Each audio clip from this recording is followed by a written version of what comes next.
Hello students, कैसे हैं आप लोग। आई होप कि आप बहुत ही अच्छे होंगे। तो आज इस वीडियो हम बात करने वाले एम्स बीएससी नर्सिंग 2024 जिसका रिजल्ट कल नाइट में आपका जारी हुआ था। रिजल्ट में मेरिट लिस्ट आपका जारी किया गया, स्कोर कार्ड अभी भी जारी नहीं हुआ है। ओके, ऑफिशियल वेबसाइट चेक करेंगे तो अभी तक यही अपडेट आई है। उसके साथ ही साथ आपको अपने ओबीसी, जो भी स्टूडेंट्स ओबीसी से बिलोंग कर रहा है, जो स्टूडेंट ईडब्ल्यूएस से बिलोंग कर रहा है, तो उनके सर्टिफिकेट की अपलोड करने के लिए यहाँ पे लिंक ओपन हो चुकी है। ठीक है, तो इस वीडियो में बात करेंगे सारा आप कैसे अपना डॉक्यूमेंट्स अपलोड कर सकते हो, और साथ ही साथ आपको क्या आपकी रैंक पे काउंसलिंग प्रोसेस में पार्टिसिपेट करना चाहिए, नहीं करना चाहिए। सारी डिटेल इंफॉर्मेशन आज इस वीडियो में मिलने वाली है। जितने भी पेरेंट्स या जितने भी स्टूडेंट्स हैं वो इस वीडियो को देख रहे हैं, ठीक है, जो आपने मेरिट लिस्ट देखा है, काफी स्टूडेंट्स का वहां पे रोल नंबर देखा है, तो उससे काफी स्टूडेंट्स पैनिक हो रहे हैं कि भैया मेरी इस रैंक पे क्या मुझे सिलेक्शन मिलेगा, क्योंकि किसी स्टूडेंट्स को भी कोई आइडिया नहीं है। तो यहाँ पे एक एक्सपीरियंस टीम के साथ जो लास्ट 4 साल से काउंसलिंग प्रोसेस स्टार्ट करती है, हमारी खुद की टीम जो है आपको मेंटरशिप प्रोग्राम देने वाली है, जिसमें आपको स्कोर पे सीट मिलेगा या नहीं मिलेगा, सारी चीजें एनालिसिस करके बताने वाली है। और साथ ही साथ हमारी पेड काउंसलिंग में आप ज्वाइन हो सकते हो। कैसे ज्वाइन होना है, जिसमें आप कैसे ज्वाइन हो सकते हो, सबसे पहले यहाँ पे आपको हमारे काउंसलिंग प्रोसेस में क्या बेनिफिट मिलने वाला है। काफी स्टूडेंट जिनको काउंसलिंग के बारे में कुछ भी पता नहीं है, जो स्टूडेंट्स काउंसलिंग के या आप साइबर कैफे के पास जाते हो तो उसे ये भी आइडिया नहीं है कि इंडिया में, ऑल इंडिया में कितनी कॉलेजेस है, ऑल इंडिया में कितने सीटेज है। ठीक है, पहले ही से काफी स्टूडेंट्स हैं जिनका लिस्ट में नाम है। यदि आप काउंसलिंग में गड़बड़ करोगे या अच्छे से काउंसलिंग नहीं करोगे तो उसके बाद भी आपको यहाँ पे काफी लॉस होने वाला है। तो ऐसे लॉस से बचने के लिए हमने यहाँ पे पर्सनल मेंटरशिप प्रोग्राम चलाया, जिसकी फीस आपका 699 है, और उसमें आपको कंप्लीट काउंसलिंग प्रोसेस जैसे रजिस्ट्रेशन, उसके साथ चॉइस फिलिंग, उसके बाद अलॉटमेंट लेटर, ऑफर लेटर हमारी टीम के द्वारा आपको गाइड किया जाएगा, और साथ ही साथ पूरा प्रोसेस कंप्लीट करके दे दिया जाएगा। उसके साथ ही साथ आपका वीकली एक मीटिंग होगा, जिसमें आपसे आपकी प्रॉब्लम डिस्कस की जाएगी, जो भी आपके डाउट्स आएंगे वो डिस्कस किए जाएंगे। और उसके साथ ही साथ ओके, यहाँ पे आपको व्हाट्सएप नंबर दिख रहा होगा, इस पर आप कॉन्टेक्ट कर सकते हो। और यहाँ पे 4 साल से ज्यादा हमारी टीम है यहाँ पे काउंसलिंग कर चुकी है। ठीक है, इसके सभी स्टूडेंट्स के लास्ट ईयर के हम अलॉटमेंट लेटर भी आपको दिखाने वाले हैं कि हाई रैंकिंग पे भी आपको काफी स्टूडेंट्स को सीट दिलवाया, जिनका लास्ट राउंड तक भी जो है सिलेक्शन हुआ है। ओके, और काफी हाई रैंक पे अच्छा कॉलेज अलॉट हुआ है। तो इन सभी चीजों से यदि आपको भी अपना काउंसलिंग मेंटरशिप प्रोग्राम ज्वाइन होना हो तो ज्वाइन हो सकते हो। काफी बेनिफिट आपको मिलने वाला है। आपके डर, आपका डाउट, सभी डाउट है वो सोल्व कर दिए जाएंगे। ओके, और लाइव सेशन भी आपके लिए जाएंगे, जिसमें आपकी प्रॉब्लम है, आपकी डाउट है वो सुना जाएगा। पेमेंट प्रोसेस कैसे कंप्लीट कर सकते हो वो आप अपना गूगल पे, फोन पे सब चीज यूज कर सकते हो। आपको क्या करना है, सिंपल आपको व्हाट्सएप पे मैसेज करना है कि हमें काउंसलिंग प्रोसेस करवाना है, हमारी रैंक क्या है, कि हमें सीट मिलेगा या नहीं मिलेगा। आपको बता दिया जाएगा कि आपको कौन सा कॉलेज मिल सकता है, कहां तक आपको सीट अलॉटमेंट हो सकती है। ओके, चलिए इसमें अब बाद में हम और डिस्कस करेंगे। यहाँ पे हम डिस्कस करेंगे सबसे पहले कि जो आपका मेरिट लिस्ट आया है, मेरिट लिस्ट में आपको रोल नंबर कैसे चेकआउट करना है, और उसमें जो जितने स्टूडेंट्स का, जैसे 13 या 14,000 बच्चों का जिन स्टूडेंट्स का नाम है, क्या सभी काउंसलिंग प्रोसेस में पार्टिसिपेट करेंगे, क्या सभी का सिलेक्शन होगा। तो जितने भी पेरेंट्स हो, जितने भी स्टूडेंट्स इस वीडियो को देख रहे हैं, तो वो ध्यान से पूरे सेशन को सुनिएगा। काफी बेनिफिट आपको इसको सुनने के बाद रिलैक्स होने वाला है। यहाँ पे आपको जितने भी स्टूडेंट्स दिख रहे हैं, जैसे कि हम बात करेंगे कैटेगरी वाइज इन इस लिस्ट में कितने स्टूडेंट्स का नाम है, कितनी रैंक तक यहाँ पे इस लिस्ट में क्वालिफाई किया है। ओके, यही एक लिस्ट जारी किया जाएगा, इसके अलावा कोई भी आपका लिस्ट, सेकंड लिस्ट जारी नहीं होगा। ओके, तो ये चीज आपको समझ में आ चुकी है। ये आपका लास्ट जो है आपका है, उसके पहले आपका कोई भी यहाँ नहीं आएगा। सर्टिफिकेट की बात करें तो सर्टिफिकेट की वैलिड डेट यहाँ पे दे रखी है, इस वैलिड डेट में आपका बना होना चाहिए, मतलब 1/4/2024 से 9/6/2024 के बीच में होगा। उसके बाद में यहाँ पे हम बात करें ओबीसी की तो 9/6/2023 से 2024, ये दोनों डेट आप यहाँ पे देख लीजिएगा। ओके, और ये है आपका ईडब्ल्यूएस एंड उसके साथ ही साथ आपका ओबीसी एनसीएल के लिए। ओके, एससी एसटी की कोई भी आपका एससी एसटी का कोई भी आपका वैलिड डेट नहीं होता। ओके, उनके पास अपना सर्टिफिकेट होना चाहिए। अब यहाँ पे हम बात कर लेते हैं 6,391। ठीक है, यहाँ पे यूआर कैटेगरी में जिन स्टूडेंट्स ने पास आउट किया, क्वालिफाई किया, वो 6,391 रैंक है। ईडब्ल्यूएस की बात करें तो 6,387, ओबीसी की बात करें तो 9,851, और वहीं हम बात करें एससी की 13,963, और एसटी की बात करें तो 13,926। ओके, तो इतने स्टूडेंट्स ने यहाँ पे क्वालिफाई किया। तो इससे स्टूडेंट क्या करते हैं, पैनिक हो जाते हैं कि भैया हमारा 1,250 सीटों पे एडमिशन होगा, इसमें इतने स्टूडेंट्स ने क्वालिफाई किया। देखो, आप सभी को पता है कि नीट में काफी स्कैम हुआ, काफी न्यूज़ेस आई, उसकी वजह से नीट दोबारा किया गया। लेकिन इससे स्टूडेंट्स क्या करते हैं कि अपना बैक सपोर्ट लेने के लिए बीएससी नर्सिंग का एंट्रेंस एग्जाम देते हैं। ठीक है, तो आपको पैनिक नहीं होना है, सारे स्टूडेंट यहाँ पे नहीं लेते हैं। लास्ट ईयर की बात करें, लास्ट ईयर ओपन राउंड में भी आपका 20% सीट वैकेंट रहा था, तो आप मान सकते हो कि यहाँ पे सीटें खाली जाती है। तो आपको पैनिक नहीं होना, इसमें से काफी स्टूडेंट्स टॉपर होते हैं, नीट में सिलेक्शन होता है या किसी स्टेट एग्जाम के थ्रू एडमिशन ले लेते लेते हैं। तो आपको यदि आपका यहाँ पे नाम आया है तो आप काउंसलिंग प्रोसेस के थ्रू जरूर जाए, क्योंकि आपका पूरे साल आपने मेहनत किया है, क्वालिफाई किया है, लिस्ट में आपका नाम आया है, तो आप यहाँ से हटोगे तो फिर आपको वो नुकसान होगा और घर बैठे आपको कोई भी सीट नहीं दे सके जाएगा। ये चीज़ ध्यान से सुनिएगा। यदि आप काउंसलिंग प्रोसेस में पार्टिसिपेट नहीं करते हैं और आप किसी भी चीज़ में इनरोल नहीं होते हैं तो यहाँ पे एम्स को आपको सीट नहीं देगा। आप नहीं इनरोल करोगे इससे कोई भी फर्क नहीं पड़ने वाला है। एम्स को सिर्फ आपको ही लॉस होगा उस चीज़ का। यदि वहाँ पे लो कट ऑफ जाता है, कम स्टूडेंट्स पार्टिसिपेट करते हैं, मे बी चांसेस बन जाए, तो आपको उस चांसेस को फायदा उठाना है। ओके, तो यहाँ पे एक चीज़ और ध्यान में रखना है, जैसे कि यहाँ पे काफ़ी स्टूडेंट्स कंफ्यूज हो रहे थे कि भैया हम अपना रैंक कैसे चेक करें, हमारा रोल नंबर आया कि नहीं आया। तो यहाँ पे एक सीरियल नंबर वाइज यहाँ पे आपका रिजल्ट है वो जारी किया गया था। सीरियल वाइज हम बात करें। ओके, चलिए आपको हम अलॉटमेंट लेटर भी दिखाएंगे, उसकी भी हम चर्चा करेंगे। बस वीडियो के लास्ट तक बने रहिएगा।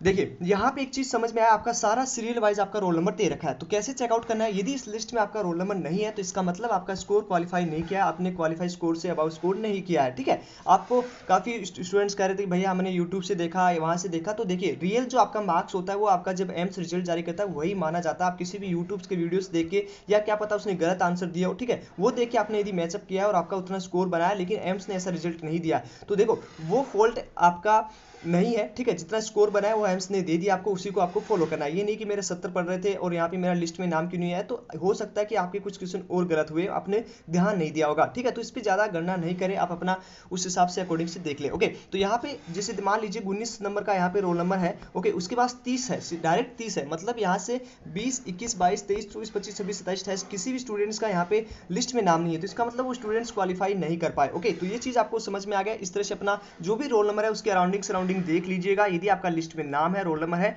तभी आप हमारे काउंसलिंग सपोर्ट के लिए आप जो है हमें मैसेज कर सकते हो। ओके, और एक चीज और ध्यान में रखिएगा, जैसे कि हम अलॉटमेंट लेटर की बात कर लेते हैं, लास्ट ईयर हमारे काउंसलिंग रिजल्ट की बात कर लेते हैं, किसको क्या बेनिफिट होने वाला है। यहाँ पे 3-4 कैटेगरी के स्टूडेंट रहते हैं। किस कौन कौन होते हैं, सबसे पहले जनरल, उसके बाद में आपका ईडब्ल्यूएस, इसके बाद ओबीसी, उसके बाद एससी एंड एसटी। अब यहाँ पे क्या होगा, जो ईडब्ल्यूएस एंड ओबीसी के स्टूडेंट है, ध्यान से सुनिएगा, ईडब्ल्यू एंड ओबीसी के स्टूडेंट है, इनके पास यदि वैलिड डेट में सर्टिफिकेट नहीं होता है, ओके, या सेंट्रल गवर्नमेंट का नहीं बने होता, तो इन सभी की काउंसलिंग जनरल कैटेगरी से होने वाला है। तो इससे बेनिफिट क्या होगा कि जिनके पास सर्टिफिकेट है, ठीक है, तो जिनके पास सर्टिफिकेट है उनको काफी, मेनली आपको ईडब्ल्यूएस के स्टूडेंट्स को काफी बेनिफिट होता है, क्योंकि यहाँ पे जो वैलिड डेट दी जाती है वो यहाँ पे आप देख सकते हो ओनली ऑन 2 महीने ओल्ड नहीं होनी चाहिए, मतलब अप्रैल से पहले का बना है तो आपको यहाँ पे वैलिड नहीं होगा। तो इससे ईडब्ल्यूएस का यदि जिसका बेनिफिट है, ईडब्ल्यूएस के स्टूडेंट्स को यदि आपका कैटेगरी सर्टिफिकेट बेनिफिट है तो यहाँ पे हाई रैंक पे भी आपको सीट अलॉटमेंट हो जाती है। जैसे कि हम बात करेंगे, आपको अलॉटमेंट लेटर भी दिखाएंगे कि लास्ट ईयर हमने जो काउंसलिंग प्रोसेस किया था उसमें हाई रैंक पे भी सीट अलॉटमेंट हुआ था ओपन राउंड तक।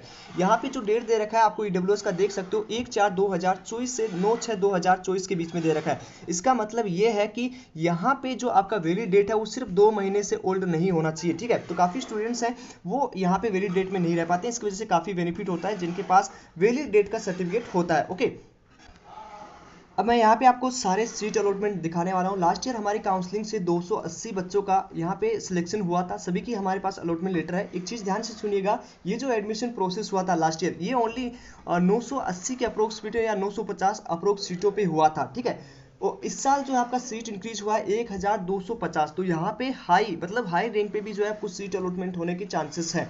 तो आपको पैनिक नहीं होना, सिर्फ आपको काउंसलिंग में पार्टिसिपेट करना है। चलिए एक बार हम बात कर लेते हैं कौन से स्टूडेंट्स को कौन से कॉलेज मिला था, सारी चीजें हम यहाँ पे डिस्कस करने वाले हैं, कौन से राउंड में मिला था। ओके, तो यहाँ पे आप देख सकते हो इन स्टूडेंट्स का ऑल इंडिया रैंक था 923। ठीक है, स्कोर लगभग यहाँ पे यूआर कैटेगरी से, और इनको फर्स्ट राउंड में ही एम्स देवघर का सीट अलॉटमेंट हो गया था। ओके, ये लास्ट ईयर का यहाँ पे आप देख सकते हो, सारी ऑफिशियल है, ऑफिशियल लोगों के साथ हमने ये बताया, कोई भी फ्रॉड आपको नहीं दिखा रहे हैं। ओके, ये हमारे पेड काउंसलिंग के स्टूडेंट्स थे। ओके, ऐसे ही आपको 25-26 दिखाने वाले हैं। अब यहाँ पे दूसरे स्टूडेंट्स की बात करें, जिनकी रैंक बात करें, तो यहाँ पे 809 रैंक था। ठीक है, अब यहाँ पे इन्होंने भी जनरल कैटेगरी से काउंसलिंग हुई थी उनकी भी, और इनको भी यहाँ पे आप देख सकते हो गोरखपुर का सीट अलॉट हुआ था। ओके, ये आपका दूसरा है जो आपको फर्स्ट राउंड में यहाँ पे देख सकते हो, ये सिर्फ फर्स्ट राउंड की हम बात कर रहे हैं, फर्स्ट राउंड का सीट अलॉटमेंट आपको दिखाया जा रहा है। ओके, अब यहाँ पे और स्टूडेंट्स की बात करें जिनकी रैंक है 452 रैंक थी। ठीक है, ये भी यूआर कैटेगरी से बिलोंग कर रहे थे, ये भी हमारे पर्सनल काउंसलिंग स्टूडेंट थे, और इनका जो सीट अलॉटमेंट हुआ है वो यहाँ पे आप देख सकते हो एम्स भोपाल का सीट अलॉटमेंट हुआ है। ये लास्ट ईयर 2023 सेशन का रिजल्ट है, जहाँ पे 950 सीटों पे एडमिशन हो रहा था। ओके, अब यहाँ पे हम दूसरी बात करें दूसरे स्टूडेंट्स को, जहाँ पे 1628 रैंक था, ठीक है, ओबीसी एनसीएल के स्टूडेंट हैं और इनको भी आप यहाँ पे देखोगे तो एम्स देवगुरु का सीट अलॉटमेंट हो गया था। ये भी हमारे पर्सनल काउंसलिंग के स्टूडेंट थे, इनको भी एम्स देवगुरु का जो है सीट अलॉटमेंट हुआ था और उनको जो सीट अलॉटमेंट हुआ था ये फर्स्ट राउंड में ही सीट अलॉटमेंट हो गया था। जहाँ पे सीटें की बात करें तो 950 सीट पे ये एडमिशन हो रहा था। ओके, तो यहाँ पे आप देख सकते हो ओबीसी एनसीएल को 1628 रैंक पे ये सीट अलॉटमेंट हुई थी। अब यहाँ पे एक स्टूडेंट और है जिनका रैंक 454 रैंक था, यूआर कैटेगरी से बिलोंग करते, एम्स भोपाल का सीट अलॉटमेंट हुआ था, फर्स्ट राउंड में सीट अलॉटमेंट हुआ है। अब यहाँ पे एक और स्टूडेंट्स हैं जिनको मान सकते हो एससी कैटेगरी से बिलोंग कर रहे थे, 3475 रैंक पे। यहाँ पे क्लियरली आप देख सकते हो 3475 रैंक पे जो स्टूडेंट्स पैनिक हो रहे हैं वो स्टूडेंट्स को ध्यान से देखना है कि 3475 रैंक पे और वो भी फर्स्ट राउंड पे। आप देख सकते हो फर्स्ट राउंड पे यहाँ पे सीट अलॉटमेंट हुआ, वो भी इंडिया की टॉप कॉलेज एम्स गोरखपुर पे। तो आपको पैनिक नहीं होना है। यदि आपकी 6000 10,000 भी रैंक आ रही है तो आपको काउंसलिंग में पार्टिसिपेट जरूर करना है। हमारे ये पेड काउंसलिंग के लास्ट ईयर मेंटोरशिप प्रोग्राम के स्टूडेंट हैं जिनको हाई रैंक पे भी हमने यहाँ पे आप सीट अलॉटमेंट देख रहे हो, सीट अलॉटमेंट करवाया है। ओके, आप यहाँ पे साइबर कैफे के पास जाओगे, उसे कोई भी नॉलेज नहीं है, कुछ भी नॉलेज नहीं है, वो ऐसे ही रेंडमली कॉलेज फिलअप कर देता है जिसकी वजह से स्टूडेंट्स का एक साल बर्बाद हो जाता है। तो एक पर्सनल आप मेंटरशिप प्रोग्राम ज्वाइन कीजिए, अच्छे से अपना काउंसलिंग प्रोसेस कंप्लीट करवाइए ताकि आप इंडिया की टॉप कॉलेजेस में भी एडमिशन ले सकते हो, ठीक है। और ये फर्स्ट राउंड का सीट अलॉटमेंट है, सेकंड राउंड का भी हमें आपको दिखाने वाला है। ओके, अब यहाँ पे आप देख सकते हो ईडब्ल्यूएस के स्टूडेंट्स को, ठीक है, 1266 रैंक है पहले ही राउंड में। यहाँ पे आप देख जाओगे पहले ही राउंड में इनको एम्स ऋषिकेश का इंडिया की टॉप कॉलेज में एडमिशन मिल चुका है। ओके, और ये आपका फर्स्ट राउंड का सीट अलॉटमेंट है। क्लियरली आपको यहाँ पे 2023 सेशन के हम आपको अलॉटमेंट लेटर दिखा रहे हैं जो हमारे पेड काउंसलिंग मेंटरशिप प्रोग्राम के स्टूडेंट है। ओके, अब यहाँ पे एक और स्टूडेंट्स को आप देखोगे, पहले इनका रैंक था 843 रैंक था, ओबीसी एनसीएल के स्टूडेंट थे, फर्स्ट ही राउंड में एम्स भोपाल का सीट इनको अलॉटमेंट हो गया था, ठीक है। तो ये सारी चीजें आपको क्लियरली यहाँ पे दिखा रहा हूँ, सारे चीज अलॉटमेंट लेटर दिखा रहा हूँ। आपको और भी अलॉटमेंट लेटर दिखाएंगे नेक्स्ट वीडियो में जिसमें हाई रैंक पे भी सेकंड राउंड के सीट के अलॉटमेंट दिखाएंगे, जिससे हाई रैंक पे भी सीट अलॉटमेंट हुआ है। तो ये सारा प्रोसेस जो है वो आपके काउंसलिंग पे डिपेंड करता है, किस तरह से आप काउंसलिंग करते हो। पर्सनल मेंटरशिप प्रोग्राम में ज्वाइन होने के लिए आपको यहाँ पे स्क्रीन पे व्हाट्सएप नंबर चल रहे होंगे, वहाँ पे आप हमसे कॉन्टैक्ट कर सकते हो, अपनी रैंक भेज के हमसे डिस्कस कर सकते हो कि आपको कॉलेज अलॉटमेंट होगा या नहीं होगा, ठीक है। तो चलिए आज इस वीडियो में हम बात करेंगे आप अपना ओबीसी एनसीएल या ईडब्ल्यूएस से बिलोंग करते हो तो उनका सर्टिफिकेट कैसे आप अपलोड कर सकते हो। यदि आपको अपना सर्टिफिकेट अपलोड करना है तो सबसे पहले एम्स की ऑफिशियल वेबसाइट पे आ जाइए। एम्स की ऑफिशियल वेबसाइट पे आने के बाद यहाँ पे आपको एकेडमिक कोर्सेज मिल जाएगा। ओके, एकेडमिक कोर्सेज आपको दिखाई दे रहा होगा। इस एकेडमिक कोर्सेज पे आने के बाद इस पर आपको क्लिक करना है। जस्ट आप इस पर क्लिक करेंगे, क्लिक करने के बाद यहाँ पे आपको बीएससी नर्सिंग पे ऑप्शन पे दिखाई दे रहा होगा, यहाँ पे नर्सिंग के पे दिखाई दे रहा होगा। इस पे जस्ट आप इस पर क्लिक करना है। क्लिक करने के बाद नीचे की ओर जैसे स्क्रॉल करोगे प्रोसीड पे आपको क्लिक करना है। ओके, इस प्रोसीड पे क्लिक करने के बाद यहाँ पे आपसे application number registration number, RSU code और पासवर्ड आपसे मांगा जाएगा। ओके, यहाँ पे सारी डिटेल आपको फिलअप करनी है। जितने भी स्टूडेंट हैं वो सारे अपना रजिस्ट्रेशन नंबर, उसके बाद आरएसयू कोड, पासवर्ड यहाँ पे जो है फिलअप कर दीजिए। ओके, चलिए हम किसी स्टूडेंट्स का फिलअप करके आपको दिखाने वाले हैं। अब आप जैसे ही अपना लॉगिन करेंगे तो यहाँ पे आपको नीचे की ओर जैसे स्क्रॉल करोगे, ओके, स्क्रॉल करने के बाद यहाँ पे आपको एक लिंक ओपन मिल जाएगा, upload certificate OBC and EWS. तो जो भी स्टूडेंट्स ओबीसी ईडब्ल्यूएस से बिलोंग कर रहे हैं तो उनको सर्टिफिकेट अभी अपलोड करना है। एससी एसटी का कैटेगरी अभी अपलोड करने के लिए लिंक नहीं दिया गया है, लेकिन जो यदि आप ओबीसी से, यदि आप ईडब्ल्यूएस से वैलिड डेट में यदि आपका सर्टिफिकेट होगा, ठीक है, जैसे कि हम बात करें ईडब्ल्यूएस का सेंट्रल गवर्नमेंट का और उसके साथ ही साथ ओबीसी का सेंट्रल गवर्नमेंट का है, तो आप यहाँ पे अपलोड कर सकते हो। जो भी आपके सर्टिफिकेट है आपके पास वो अपलोड कर दीजिए। यदि आपका वैलिड होगा तो आपको वैलिड का ईमेल आ जाएगा, यदि वैलिड नहीं होगा तो आपको ईमेल नहीं आएगा। ओके, रिजेक्ट का आपको जो है ऑप्शंस आएगा और आपकी जो काउंसलिंग प्रोसेस है वो जनरल कैटेगरी से हो जाएगी। ओके, तो जिन स्टूडेंट्स के पास जो भी डॉक्यूमेंट्स है वो अपलोड कर दीजिए, जो भी कैटेगरी सर्टिफिकेट आपका वो अपलोड कर दीजिए। यदि वो वैलिड होगा तो आपको उसका बेनिफिट मिलेगा, यदि वो वैलिड नहीं होता तो आपको उसका बेनिफिट नहीं मिलने वाला है। और जल्दी आपका स्कोर कार्ड भी यहाँ जारी कर दिया जाएगा। तो आपको सभी चीज़ों का इंतजार करना है, जैसे कोई अपडेट आएगा तो सबसे पहले वीडियोस हमारे चैनल पर आपको मिल जाएंगे। तो चलिए आज इस वीडियो में इतना ही, मिलते हैं आपसे नेक्स्ट वीडियो में, तब तक के लिए बाय बाय, टेक केयर।